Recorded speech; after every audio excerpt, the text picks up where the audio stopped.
Everyone, देखिए आज हम लोग देखेंगे क्या ग्रेविटेशनल फील्ड के बारे में समझेंगे। ओके, तो इसी से हम देखते हैं क्या होता है ग्रेविटेशनल फील्ड। पहले देखिए ग्रेविटेशनल फील्ड रीजन समझेंगे, उसके बाद ग्रेविटेशनल फील्ड स्ट्रेंथ समझेंगे क्या होता है। दोनों में डिफरेंस है दोस्त, लेकिन लिखा जाता है जनरली वही। देखिए ग्रेविटेशनल फील्ड रीजन एक होता है, ये रीजन में इसमें डिफाइन करते हैं रीजन।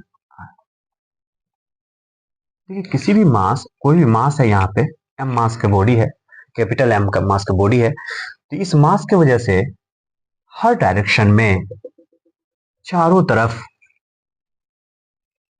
फील्ड क्रिएट होगा। जैसे समझिए, अगर आप एक मैग्नेट यहाँ पे एक मैग्नेट रखते हैं, बार मैग्नेट, क्या रखते हैं बार मैग्नेट, क्या रखते हैं बार मैग्नेट, नॉर्थ पोल और साउथ पोल एक मैग्नेट रखते हैं, मैग्नेट रखते हैं, तो मैग्नेट ये अपने चारों तरफ मैग्नेटिक फील्ड जनरेट करता है। ये कैसे आपको पता चलता है?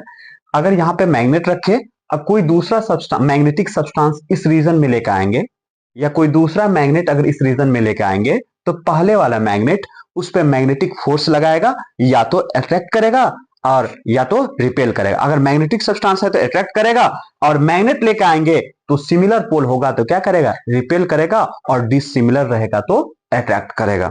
यानी एक मैग्नेट आप यहाँ पे समझिए, ये क्या है, डस्टर एक है, डस्टर एक क्या है, मैग्नेट है। इसके चारों तरफ अगर कोई दूसरा मैग्नेट लेकर आएंगे, तो ये जो मैग्नेट है, ये डस्टर वाला मैग्नेट, ये उस पर क्या लगा, मैग्नेटिक फोर्स लगाएगा।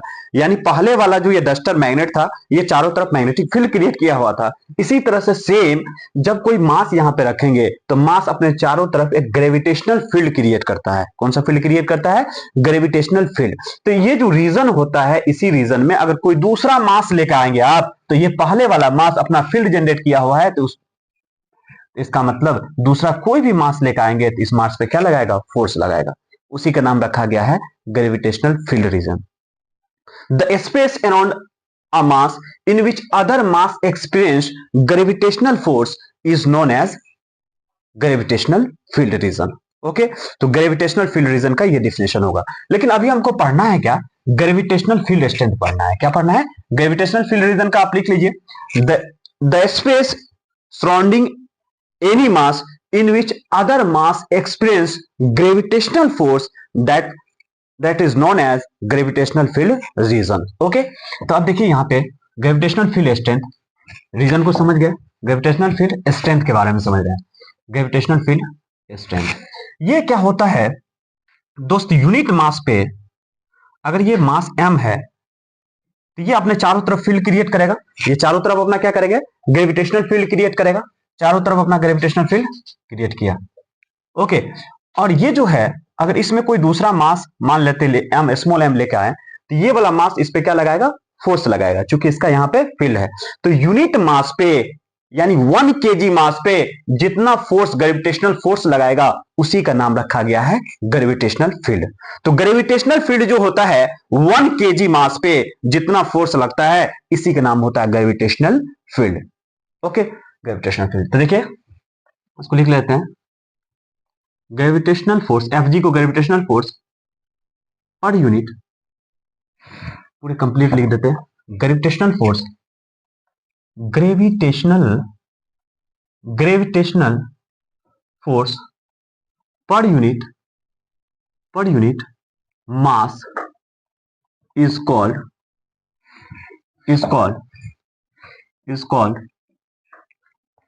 Gravitational field, is called gravitational field. यहाँ पे क्या लिखे हैं, ईजी लिखे हैं, यानी क्या होगा, ग्रेविटेशनल फील्ड। शॉर्ट में लिखते हैं, आप कंप्लीट लिख लेंगे। ओके, अब देखिए मैथमेटिकली क्या होगा, मैथमेटिकली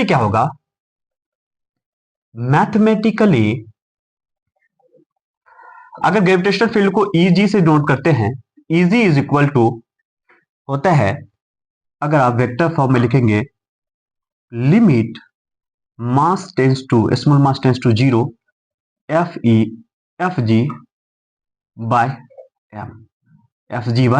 एम। ये समझिए वेक्टर फॉर्म में है। अगर इसको स्केलर फॉर्म में लिखेंगे तो e g is equal to f g by क्या हो जाएगा, एम हो जाएगा। ऐसे भी आप लिखते हैं, लेकिन ये बुक में ऐसे लिखा रहता है वेक्टर के फॉर्म में। समझिए इसका मीनिंग क्या होता है, मास जो है, जिस मास से आप डिवाइड कर रहे हैं, ये टेस्ट मास है। जैसे इलेक्ट्रोस्टैटिक्स में टेस्ट चार्ज लेते हैं, इसी तरह से टेस्ट मास है, यानी फील्ड को ये चेक कर रहा है यहाँ पे फील्ड है या नहीं है। तो इसका इंपैक्ट क्या, अगर मान लेते हैं अगर ये स्मॉल एम का वैल्यू बहुत बड़ा होगा तो ये भी अपना फील्ड यहाँ क्रिएट कर देगा, जिसके वजह से क्या होगा, इसका फील्ड का क्या करेगा, कुछ ना कुछ रिपेल कर देगा। मेरे कहने का मतलब टेस्ट मास या टेस्ट चार्ज जो लेते हैं स्मॉल लेते हैं, क्योंकि इसको जब लेके आ रहे हैं तो आप कोशिश ये करेंगे ये अपना फील्ड ज्यादा क्रिएट ना करे, ताकि इसका कंप्लीट इफेक्ट हमको दिख पाए।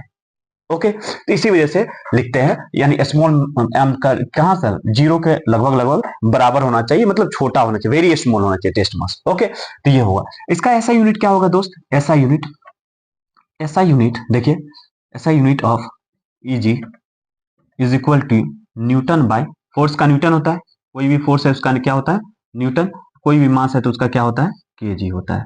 तो न्यूटन बाय क्या होता है kg, newton by kg. Dimension क्या होगा, dimension of e g M L T minus 2 और एम कैंसिल हो जाएगा, एल टी माइनस 2। ओके, ये निकल जाएगा। ओके, याद रहेगा। अब देखिए क्या होता है, अब देखिए आगे बढ़ते हैं, सबसे पहले निकालते हैं क्या होता है पॉइंट मास की वजह से। जैसे पॉइंट मास की वजह से अगर आपको निकालना है, जैसे ये पॉइंट मास है, पॉइंट मास m है, इसके वजह से यहाँ पे जो P पॉइंट है ये r डिस्टेंस पे है, कितना डिस्टेंस पे है r डिस्टेंस पे। यहाँ पे अगर आपको ग्रेविटेशनल फील्ड चाहिए, क्या चाहिए ग्रेविटेशनल फील्ड चाहिए, तो सबसे पहले जिस पॉइंट पे आपको ग्रेविटेशनल फील्ड चाहिए वहां पे एक स्मॉल मास रखिए, और स्मॉल मास रख देंगे जिसका नाम टेस्ट मास होगा, और सबसे पहले उस टेस्ट मास पे फोर्स निकालिए, ग्रेविटेशनल फोर्स। क्योंकि देखिए फील्ड का फॉर्मूला में फोर्स बाय मास आया है, तो सबसे पहले फोर्स देखेंगे टेस्ट मास पे कितना लग रहा है, उसके बाद टेस्ट मास से डिवाइड कर देंगे तो फील्ड निकल जाएगा। देखिए ध्यान से, इसमें क्या करते हैं, इसमें देखिए क्या होता है, इसमें देखिए क्या करेंगे, f g is equal to, force का वैल्यू आप जानते हैं जी m1 m2 यानी capital M into small m by r square, ये हो गया एफ जी। अब अगर फील्ड निकालिए तो एफ जी बाय क्या करो स्केलर फॉर्म में, बाय टेस्ट मास से डिवाइड। तो देखिए जी कैपिटल M, जी यहाँ पे पुट करते हैं G capital M small m by are square by small m, test mass cancel हो गया, तो ये हो गया G M by are square. अक्सर स्टूडेंट को गलती क्या करते हैं, यहां पे कौन से मास से डिवाइड करेंगे, जो मास आप रखेंगे टेस्ट मास के फॉर्म में उसी मास से आप डिवाइड करेंगे ग्रेविटेशनल फील्ड निकालने के लिए। ओके, डन है। तो सबसे पहले आपको फोर्स निकालना होगा, उसके बाद फील्ड पे जाना होगा। तो पॉइंट मास की वजह से फील्ड का वैल्यू क्या हो गया, इसको याद रखेंगे, e g is equal to G M by are square. यानी अगर हम इसको बोले, ये ऐसे याद रखिएगा, ये वेरी इंपॉर्टेंट फॉर्मूला है। अगर कोई मास पॉइंट मास m है तो उसके वजह से r डिस्टेंस पे फील्ड पूछे तो gm बाय क्या होता है आर स्क्वायर, gm बाय क्या होता है आर स्क्वायर। इसका डायरेक्शन क्या होता है, मास के टुवर्ड्स, देखिए मास के टुवर्ड्स होगा। जैसे यहाँ पे देखेंगे, इस मास की वजह से फील्ड देखेंगे तो क्या ये टेस्ट मास को अपने टुवर्ड्स खींचेगा, तो मास के टुवर्ड्स होता है। फील्ड का डायरेक्शन क्या होता है, ग्रेविटेशनल फील्ड का डायरेक्शन ऑफ ग्रेविटेशनल फील्ड क्या होगा, direction of easy is always towards the source mass, source mass, जिसकी वजह से फील्ड कहेगा उसी के टुवर्ड्स डायरेक्शन इसका होगा। ओके, डन है, क्लियर है। अब देखिए इसी सीरीज में थोड़ा सा हम आगे बढ़ते हैं और ग्रेविटेशनल फील्ड निकालते हैं, किसकी वजह से, एक रिंग की वजह से निकालते हैं। ठीक है, रिंग की वजह से निकालेंगे, रिंग की वजह से क्या होगा, उसके बाद सबसे पहले सेमी सर्कुलर लिंक की वजह से, सेमी सर्कुलर लिंक की वजह से, इसका स्क्रीनशॉट ले लीजिए। ओके, ये इंपॉर्टेंट है, ये याद रखिएगा। पहले ग्रेविटेशन देखिए, समराइज करते हैं, ग्रेविटेशनल फील्ड रीजन क्या होता है, किसी मास के चारों तरफ का वो रीजन जिसमें दूसरा मास आएगा तो पहले वाला मास उस पर क्या लगाएगा, फोर्स लगाएगा, ग्रेविटेशनल फोर्स लगाएगा, उसी रीजन का नाम रखा गया ग्रेविटेशनल फील्ड रीजन, एक क्षेत्र होता है। ओके, अब देखिए अगर ग्रेविटेशनल फोर्स, अगर सबसे पहले अगर फील्ड निकालना है, अब ग्रेविटेशनल फील्ड स्ट्रेंथ, एक तो रीजन हो गया किसी मास के चारों तरफ का रीजन जिसमें कोई दूसरा मास आए तो पहला वाला मास उस पर फोर्स लगाए, इसको ग्रेविटेशनल फील्ड रीजन बोलेंगे। लेकिन ग्रेविटेशनल फील्ड स्ट्रेंथ का डिफिनेशन पूछेगा तो ये क्या होता है, यूनिट मास पे 1 kg मास पे जितना ग्रेविटेशनल फोर्स लगता है दोस्त, उसी का नाम रखा गया क्या, ग्रेविटेशनल फील्ड स्ट्रेंथ। यानी लिखें gravitational force per unit mass is called gravitational field. अब मैथमेटिकली क्या होगा, E G is equal to limit m tends to 0 F G upon M लिखे हैं वेक्टर के फॉर्म में। ओके, स्केलर फॉर्म में ये है, यूनिट न्यूटन बाय कूलम होगा, डायमेंशन निकाल लिए और डायरेक्शन बताए ऑलवेज मास के टुवर्ड्स होता है। ओके, अब देखिए ध्यान से, बस वो भी बस 2 मिनट में इसका क्या करते हैं, एक डेरिवेशन है जो स्टूडेंट को अक्सर परेशान करता है, लेकिन हम सिंपल वे में देखेंगे उसका, बहुत सिंपल वे में देखेंगे। देखिएगा ध्यान से, पहले सबसे पहले ये देख लीजिए, कोई वेक्टर ए है, अगर किसी वेक्टर का डायरेक्शन, जैसे ये वेक्टर है ए, इसका अगर आपको क्या कंपोनेंट ब्रेक करना है, तो जिसके साथ एंगल होता है उसमें कोस लगाते हैं। क्या लगाते हैं? कोस थीटा अलोंग, जैसे इसके साथ एंगल बना लीजिए एक्सिस के साथ, इसमें कोस लगा दिए और इसके परपेंडिकुलर क्या हो जाएगा, ये साइन थीटा। ये वेक्टर में पढ़ना होता है कंपोनेंट कैसे ब्रेक कर, जिसके साथ एंगल होता है उसमें कॉस लगाते हैं, उसके परपेंडिकुलर साइन लगाते हैं। लेकिन याद रहे जिसका कंपोनेंट ब्रेक करते हैं वो सम हो कहीं ना कहीं बीच में ही आना चाहिए। अब परपेंडिकुलर तो नीचे भी हो जाएगा, तो नीचे नहीं लिखेंगे साइन थीटा, क्यों? क्योंकि वो बाहर आ जाएगा। कम जिसका कंपोनेंट ब्रेक करे वो बीच में ही कहीं ना कहीं आना चाहिए, एग्जैक्ट बीच में नहीं, कहीं ना कहीं आना चाहिए। ओके, तो ये होता है। अब ध्यान ये भी रखें, अगर कंपोनेंट ब्रेक कर देंगे तो जिसका कंपोनेंट ब्रेक करते वो हो जाता है खत्म। ओके, अब ध्यान से देखिए, ध्यान से, ये हुआ कंपोनेंट, थोड़ा सा समझा दिए। अब देखिए ring, electric field due to charging, sorry gravitational field, gravitational field, gravitational field at the centre of semi circular ring of mass m, of mass capital M and radius r। Mass कितना है? Capital M है, और radius क्या है? Small r। पहले देखिए ring बनाते हैं, रिंग को क्या करेंगे, हाफ में ब्रेक कर देंगे तो क्या हो जाएगा, semi circular. Semi circular ring कैसे बनाएंगे आप, ऐसे बना लीजिए, मान लेते हैं ये हुआ सेमी सर्कुलर रिंग,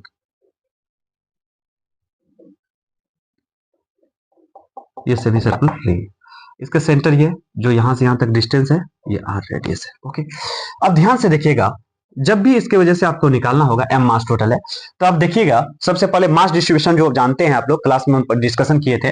देखिए क्या होता है, मास पर यूनिट लेंथ क्या होता है, अगर l लेंथ में अगर m मास दिया हुआ है तो 1 लेंथ में होता है m बाय l।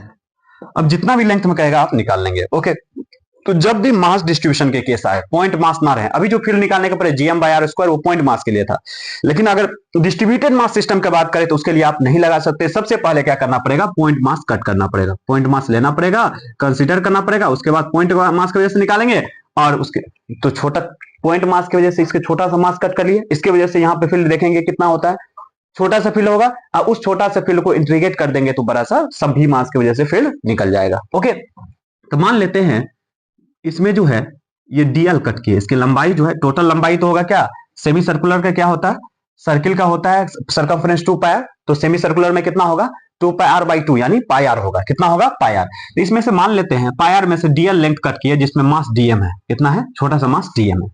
समझिए ध्यान से, सिंस ये तो हम समझाए थे आपको। अब देखिए यहाँ पे, यहाँ लंबाई कितना है इसका, सेमी सर्कल का लंबाई कितना होता है, पाई आर।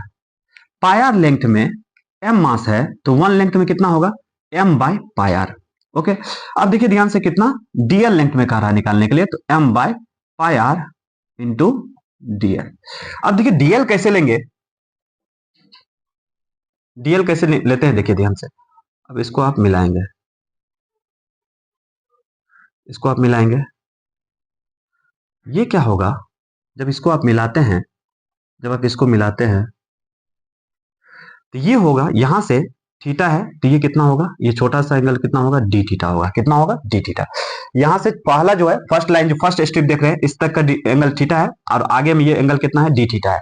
अब देखिए डी थीटा एंगल में कितना मास लाई कर रहा है वो देखेंगे, डी थीटा में कितना मास लाई कर रहा है वो देखेंगे। सबसे पहले देखिए आप आर्क का length, length of arc length, arc length, arc length L बराबर होता है R into theta, R into arc length आप पढ़े, तो ये जो आर्क है डीएल, इसकी लंबाई कैसे निकालेंगे, आर्क क्या होता है, सर्किल का छोटा सा पोर्शन को आर्क कहते हैं, तो डीएल की लंबाई कितना होगा, डीएल कितना होगा, आर इंटू डी थीटा। तो यहाँ पे पुट कर दीजिए, डीएल लेंथ में मास जो है M by I R into R into D theta, R से आर कैंसिल हो गया, तो आएगा कितना, आएगा कितना देख लीजिए, यहाँ पे लिख देते हैं, आर से आर कैंसिल हो गया, तो डीएल में डीएम का वैल्यू कितना हो जाएगा, exactly M by pi into D theta, ये निकल गया, यहां से हम लोग लिए। ओके, अब ध्यान से देखिए, डीएम निकल गया। अब डीएम की वजह से यहां सबसे पहले फील्ड निकालने के लिए हम बोले थे एक टेस्ट मास रखेंगे, फोर्स निकालेंगे टेस्ट मास पे, उसके बाद फील्ड निकालेंगे। तो देखिए इस पे फोर्स, अब डीएम की वजह से फोर्स कितना होगा, स्मॉल मास की वजह से स्मॉल फोर्स होगा, जिस इसी वजह से इसका नाम डीएफ लिखते हैं। डीएफ बराबर कितना होगा, जी जी स्मॉल मास, और जिसकी वजह से निकालते हैं डीएम बाय क्या हो जाएगा, आर का स्क्वायर। ओके, अब देखिए क्या कंप्लीट फोर्स जो निकालना है, तो डीएफ का क्या करना पड़ेगा, डीएफ का इंटीग्रेशन नहीं करेंगे। डीएफ देखिए इस मास पे, ये टेस्ट मास पे जो फोर्स लगेगा, ये डीएम अपने पास बुलाएगा, तो डायरेक्शन ये होगा डीएफ का। अब डीएफ का देखिए, जैसे आप वेक्टर का कंपोनेंट बताए थे, डीएफ का दो कंपोनेंट मिलेगा, एक इधर क्या होगा डीएफ कोस थीटा, और इधर क्या होगा DF sine theta, DF sine theta. Component क्यों ब्रेक करें, देखिए इसका कंपोनेंट ब्रेक करना ही पड़ेगा, एक कोस थीटा होगा, एक क्या होगा जिसके साथ एंगल कोस, उसके परपेंडिकुलर साइन। अब इसी तरह से जब इधर से भी लेंगे एक स्ट्रिप, तो हमेशा क्या होगा, इधर से जब आप स्ट्रिप कट करेंगे और थीटा एंगल पे, सेम एंगल पे, तो आपका क्या होगा, इसमें भी क्या होगा, एक कोस थीटा इधर मिलेगा और साइन थीटा ऊपर मिलेगा। तो कोस थीटा कैंसिल हो जाएगा, लेकिन साइन थीटा वाला कंपोनेंट आपको बचा रह जाएगा। याद रखिएगा, जैसे इधर से ले रहे हैं वैसे इधर से स्ट्रिप लेंगे, तो फिर नीचे इधर क्या आएगा, कोस थीटा आएगा, और ऊपर क्या आएगा, डीएफ साइन थीटा आएगा। डीएफ कोस डीएफ साइन, कोस इधर भी है कोस इधर भी है, DF cos theta DF cos theta दोनों कैंसिल हो जाएगा, लेकिन साइन थीटा वाला कंपोनेंट क्या हो रहा है, ऐड हो रहा है। ओके, तो ये याद रखिएगा। तो आप जो करेंगे, ये जो है कैंसिल हो जाएगा। ये कैंसिल क्यों हो जाएगा, देखिए इधर ध्यान से, अगर इधर देखें तो डीएफ डीएफ कोस थीटा, और ऊपर क्या आया डीएफ साइन थीटा, इस स्ट्रिप की वजह से। लेकिन इधर से भी अगर आप एक स्ट्रिप कट करते हैं, तो फिर इधर आ जाएगा कितना, डीएफ कोस थीटा, और इसके परपेंडिकुलर ऊपर में चले जाएगा डीएफ साइन थीटा। तो देखिए कोस थीटा वाला कंपोनेंट ब्रेक हो रहा है, दोनों सेम सेम वैल्यू है और ऑपोजिट डायरेक्शन है, तो क्या हो जाएगा, कैंसिल हो जाएगा, इफेक्ट कैंसिल हो जाएगा, लेकिन साइन थीटा वाला बचेगा। तो इसका इंटीग्रेशन किसका करेंगे, डीएफ साइन थीटा का इंटीग्रेशन करेंगे। कहां से कहां तक, जीरो एंगल से लेकर के कहां तक, हाफ सर्किल में 180 डिग्री बनता है। तो जीरो से लेकर 180 डिग्री, जिसको पाई बोलते हैं, क्या बोलते हैं, 180 डिग्री को पाई रेडियन बोलते हैं। जीरो से 180 डिग्री या पाई रेडियन बराबर 180 डिग्री होता है। अब देखिए डीएफ का वैल्यू पुट कीजिए, G small M capital DM by क्या हो जाएगा, आर का स्क्वायर और साइन थीटा। अब यहाँ पे क्या होगा, जीरो से लेकर के पाई तक, 180 डिग्री का मतलब पाई होता है, 180 डिग्री का मतलब क्या होता है, पाई, पहले ही पाई रख दिए। अब देखिए जी जी कांस्टेंट है, बाहर निकल जाएगा, स्मॉल एम भी कांस्टेंट है, बाहर निकल जाएगा, आर स्क्वायर भी कांस्टेंट है, बाहर निकल जाएगा, और बचेगा कितना, डीएम के वैल्यू की जगह पुट कीजिए। डीएम का वैल्यू क्या है, अभी पहले निकाले, M by pi into D theta, और क्या लगा हुआ है डी थीटा, और उसके बाद साइन थीटा, क्या लगा हुआ है साइन थीटा। अब इसमें देखिए क्या होगा, क्या निकलेगा, इसमें से m बाय पाई भी कैंसिल बाहर निकल जाएगा, G small M capital M by pi into R square, और यहाँ साइन थीटा का बच जाएगा sine theta into D theta, zero से लेकर कहां तक, पाई तक। ओके, अब देखिए इसका इंटीग्रेशन थोड़ा सा हम ऊपर ले लेते हैं, ऊपर ले लेते हैं, ऊपर करके दिखाते हैं। ये देखिए G small M capital M, ऐसे कर लेते हैं, G G small M capital M by by क्या होगा, pi R square, pi R square, ये क्या देख रहे हैं, फोर्स का वैल्यू देख रहे हैं, कंप्लीट फोर्स का वैल्यू। साइन थीटा का इंटीग्रेशन क्या हो जाएगा, माइनस कोस थीटा, और कहां से, जीरो से लेकर के पाई तक, जीरो से लेकर के पाई तक। तो देखिए ध्यान से देखिए, दिख रहा है प्रॉपर दिख रहा है। अब देखिए ध्यान से, G small M capital M by pi R square, minus बाहर निकाल लिए ब्रैकेट से, कोस कोस पाई का वैल्यू कितना होता है, -1 कोस जीरो, एक बार अपर लिमिट बनेंगे थीटा की जगह, एक बार लोअर लिमिट, तो ये कितना हो जाएगा, minus G small M capital M by pi R square into cos 180 degree, -1 zero का वैल्यू 1, ठीक है, क्या हो जाएगा, -2 इंटू माइनस, यानी +2 G small M capital M by pi R square. ये निकला है दोस्त फोर्स, ये क्या निकला इस पे, फोर्स। लेकिन आपको फोर्स नहीं निकालना था, आपको फील्ड निकालना था। तो फील्ड निकालने के लिए देखिए, फील्ड निकालने के लिए एफ बाय क्या करेंगे, टेस्ट मास से डिवाइड, तो एफ कितना आ गया, 2 G small M capital M by pi R square, इसको स्मॉल एम से डिवाइड कर देंगे, कैंसिल हो जाएगा, तो आ जाएगा 2 G capital M by pi R square. ये आ गया फील्ड का वैल्यू। अब देखिए इंटरेस्टिंग फैक्ट देखिए, ये तो बार बार नहीं करेंगे, ये डेरिवेशन समझने के लिए हम देखें, लेकिन आपको कोई भी शेप दे देगा, इसमें सर्किल में सेमी सर्किल दे देगा, क्वाड्रेंट दे देगा, उसके बाद कुछ भी एंगल दे सकता है, 60 डिग्री एंगल लेकर के आर्क बना देगा, उसमें कहेगा, तो उसके लिए एक जनरल फार्मूला होता है, देखिए एक जनरल फार्मूला होता है। ओके, मिटा देते हैं, तो इसकी शॉट ले लीजिए। देखिए क्या आर की वजह से फील्ड का वैल्यू होता है GM/r² इंटू साइन θ/2